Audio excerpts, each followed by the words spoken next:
हाय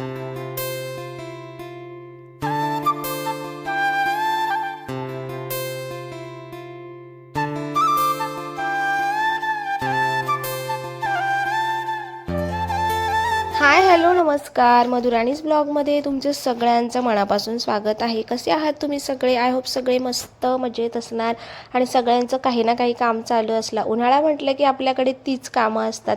चला, माझी मुलं गेलेत सकाळी सकाळी स्कूलला आणि आज मी तुमच्यासोबत काहीसं माझं सकाळचं रुटीन शेअर करणार आहे आणि त्याच बरोबर ना फक्त दररोजची 20 मिनिटं देऊन मी माझं घर कसं स्वच्छ आणि नीटनेटकं ठेवते आता हेही तुम्हाला सांगेल। घरात मुलं असतानाही घरामध्ये पसारा होतो, चिडचिड होते, सगळ्या गोष्टी होतात, पण मुलं एकदा स्कूलला गेली की मी माझं काम खूप टायमावरती करत असते आणि त्यामुळे माझं घर नीटनेटकं राहायला मदत होत असते। आज याच गोष्टी तुमच्यासोबत शेअर करणार आहे, तर व्हिडिओ शेवटपर्यंत बघा। व्हिडिओ आवडल्यास लाईक, शेअर आणि सबस्क्राईब करायला देखील विसरू नका।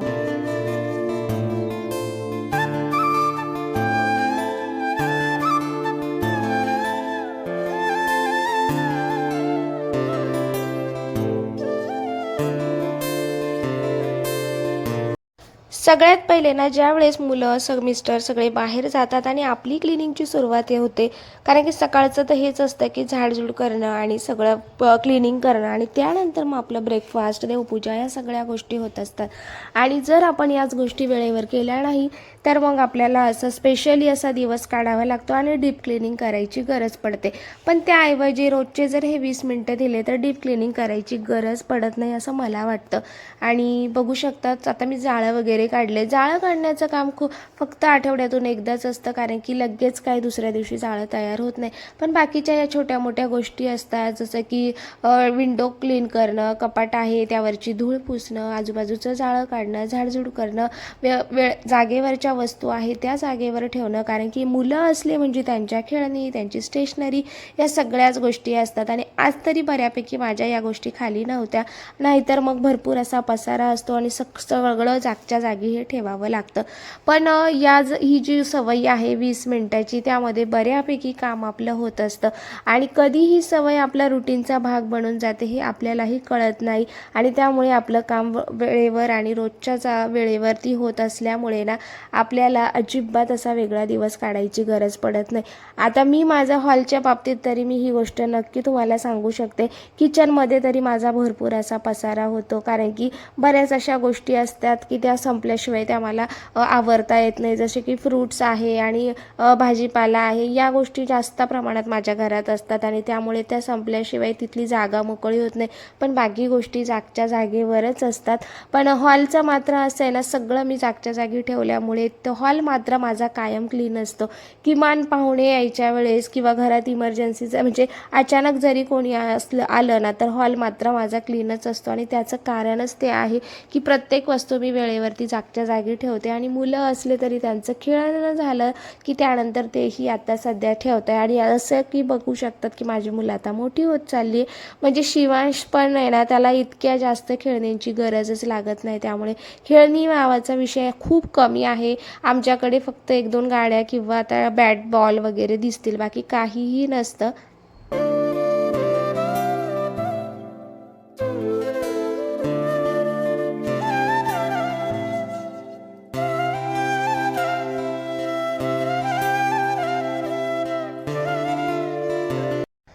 त्यानंतर मस्त सकाळचं घर क्लिनिंग झालं व झाडू झाला आहे, फरची पुसून घेतलेली आहे, सकाळी सगळं फ्रेश झालं आहे। कालचे कपडे होते त्यांच्या घड्या घालून तेही जागच्या जागी गेले। बऱ्याच जणांचा कपड्यांचा पसारा खूप साचलेला असतो, म्हणजे कपडे काढले की एका ठिकाणी ठेवायचे, काढले की ठेवायचे। जर तेच वेळेवर घड्या घालून जागच्या जागी गेले तर कपड्यांचाही पसारा होत नाही। आणि त्याचबरोबर सगळ्यात महत्त्वाची गोष्ट, आठवड्यातून एकदा डिक्लटरिंग करायची सवय लावली की तोही पसारा एक्स्ट्राचा होत नाही। चला बघू शकता माझा हॉल तरी मोस्टली खूप सकाळी सकाळी क्लीन झाला आहे। आणि त्यानंतर मी घेतला इथे नाश्ता बनवायला आणि नाश्ता सध्या आमचा लेट होतो आहे, सगळे यायची वेळ असते 10:30 पावणे 11। सो मला मुलं सांगून गेली होती की मम्मा मस्त असा केळी टाकून शिरा बनव, म्हणून मी तो इथे बनवायला घेतला आहे आणि खरं सांगितलं ना प्रसादाच्या शिऱ्यासारखा अप्रतिम हा लागतो। सो चला, तुपावरती सगळ्यात पहिले केळी छान भाजून घेतली आहे, फ्राय केली आणि त्यानंतर हा रवा पण टाकला आहे। आणि मला एक सवय लागली आहे, म्हणजे 1-2 2 वेळा माझ्याकडनं रवा खराब झालेला होता, म्हणून मी आणल्यावरती ते पॅकेटमधला रवा तो थोडासा म्हणजे 50% तरी असाच भाजून ठेवते, तूप वगैरे न लावता. त्यामुळे त्याला अळी कीड वगैरे काहीही लागत नाही. आणि भाजलेलाच रवा होता तो मी तुपात पुन्हा भाजून घेतला. त्यानंतर इथे दूध ॲड केलं आणि अशा पद्धतीने मस्त असा दूध सगळं ऑब्झर्व झाल्यानंतर ना त्याच्यामध्ये मी साखर घातली, वेलची पावडर घातली आणि अशा पद्धतीने छान असा झाला. आणि त्यानंतर आम्ही मस्त असा सकाळचा ब्रेकफास्ट केला. सो अशा पद्धतीचं काहीसं रुटीन असतं. मुलांचं स्कूल आहे सकाळी, त्यामुळे ही गोष्ट वेळेवरती होते. स्कूल नसलं की थोड्या गोष्टी आपल्या मागे पुढे अशा होत असतात. चला आणि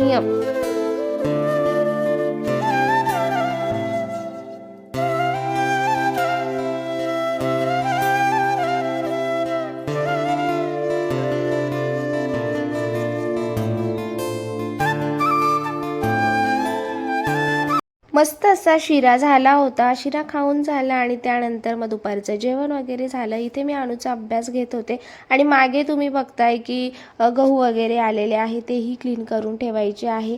आणि ना अचानक माझं एक पार्सल आलं. आता याच्यामध्ये काय आहे ना, मी नंतर बघणार होते किंवा नंतर तुमच्यासोबत शेअर करणार होते, पण मुलांचं असं असतं, मम्मा आत्ताच अनबॉक्सिंग कर, काय आहे. शिवांशचं तर मम्मा काय आहे, मला बघू दे. आणि त्यांच्यासाठीचं काहीही नव्हतं, हे मी माझ्यासाठीच मागवलं होतं. आता हे काय आहे ते मी तुमच्यासोबत पुढे शेअर करणार आहे. पण मुलांचं इतकं कुतूहल असतं की नक्की पार्सलमध्ये काय मागवलं, आम्हाला बघू दे.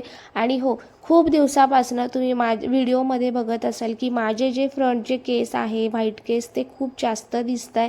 म्हणजे मेहंदी लावल्यानंतर पण सगळे केस कलर होतात, पण जे पुढचे जे केस आहे छोटे छोटे ते तसेच व्हाईट दिसतात. आणि असं म्हणतात की केस कट करून उपटून काढायचे नसतात, म्हणजे ते अजून वाढतात. आता ते काय खरं आहे खोटं माहिती नाही आहे. हाय एव्हरीवन, मधुराणीज ब्लॉगमध्ये तुमचं सगळ्यांचं मनापासून स्वागत आहे. मगाशी तुम्ही बघितलं असेल की एक पार्सल आलं होतं आणि त्याच्यात काय आहे बघून तुम्हाला साधारण अंदाज आलेला असेल तर काय आहे. सो हे जे आहेत ना, मी ते काय म्हणू शकतो आपण, हेअरलाईन शॅडो पावडर आहे. सध्या खूप ठिकाणी म्हणजे छोटे छोटे रील्स आहे त्यामध्येही बघितली होती. सो अशा पद्धतीची ही पावडर आहे आणि त्यामध्ये असा हा स्पंज असतो जेणेकरून आपण ते लावू शकतो. हेअरलाईनचं आहे, त्यामुळे आता तुम्हाला मी दाखवते. आणि एकदम क्लिअर असे बघा 3 व्हाईट केस आहे. आणि असं म्हणतात की केस तोडले तर आणखी जास्त व्हाईट होतात. इकडनं पण आहे. आणि बऱ्याचदा मेहंदी जरी लावली ना, जर हे पुढचे केस आहेत ते काही लपत नव्हते आणि ते तसेच राहतात. सो आणि यावेळेस माझे केस जरा जास्त व्हाईट व्हायला सुरुवात झालेली आहे. त्याच्यासाठी मी बरंच प्रयत्न चालले की काय काय करायचं खाण्यातून वगैरे त्या गोष्टी. पण कसं होतं ना, का ते सध्या व्हिडिओ बनवते आणि ते समोरच जरा जास्त दिसतं. त्यामुळे ना ही जी पावडर आहे तुम्ही बघू शकतात, ही अशी पावडर आहे तर ब्लॅक कलरची. सो हा जो स्पंज आहे त्याने आपण सिंपल अशी ही करायची आहे आणि त्यानंतर ना अशी केसांना लावायची आहे. तुम्हाला थोडंसं जाणवत असेल इथलं. सो त्याने माझे हे जे केस आहेत ना ब्लॅक होणार आहे, म्हणजे नॅचरल आहे. त्यामुळे अशा पद्धतीने आपण ते टेम्पररी तरी ब्लॅक करू शकतो. म्हणजे मेहंदी लावण्यापेक्षा ना हे अशा पद्धतीने, आता बघू शकता तुम्ही इथं पूर्ण असे ब्लॅक झालेत आणि अजिबात दिसत नाहीये. सो आणखी थोडंसं करावं लागेल. किंवा तुम्ही आता हा पुढचा भाग बघू शकतात, हा सुद्धा आपण अशा पद्धतीने करू शकतो. म्हणजे इथे जिथे विरळ केस आहे, आता माझे तर इतके नाहीये, पण हे जे व्हाईट जे तुम्हाला आता दिसत होतं ना, ते बऱ्यापैकी कमी झालेलं आहे अशा पद्धतीने. सो असं हे प्रोडक्ट आहे आणि हे मिशोवरनं मागवलं होतं आणि मला फक्त 100 रुपीजला पडलं, कारण की त्यावेळेस ऑफर चाललेली होती. सो अशा पद्धतीने ही ही बघू शकतात, अशा पद्धतीची ही हेअरलाईन पावडर आहे. सो मला तरी हे प्रोडक्ट चांगलं वाटलं इमर्जन्सीसाठी. आता बघू शकता इतकं भारी वाटतंय ना की अजिबात व्हाईट केस दिसत नाही आणि इकडचे मात्र भरपूर असे दिसत आहे. सो तुम्हाला हे प्रोडक्ट कसं वाटलं नक्की कमेंट करून सांगा आणि हवं असेल तर मी डिस्क्रिप्शनमध्ये लिंक देणारच आहे, तर तुम्ही त्याच्यावरती जाऊन त्या लिंकवर जाऊन जर तुम्ही हे मागवलं ना तर कदाचित तुम्हाला त्याच्यापेक्षाही जास्त कमी पैसे तर तुम्हाला मिळेल. सो चला, आजचा व्हिडिओ कसा वाटला तेही तुम्ही कमेंट करून नक्की सांगा. चला बाय. त्यानंतर ना मी संध्याकाळी इथे तूप बनवायला घेतलं होतं. बरेच दिवसाची साय साचलेली होती, सो तूप बनवलं आणि त्यानंतर मग असा होता माझा आजचा दिवस. व्हिडिओ आवडला असेल तर लाईक शेअर सबस्क्राईब करा. भेटूया नवीन ब्लॉगमध्ये. बाय.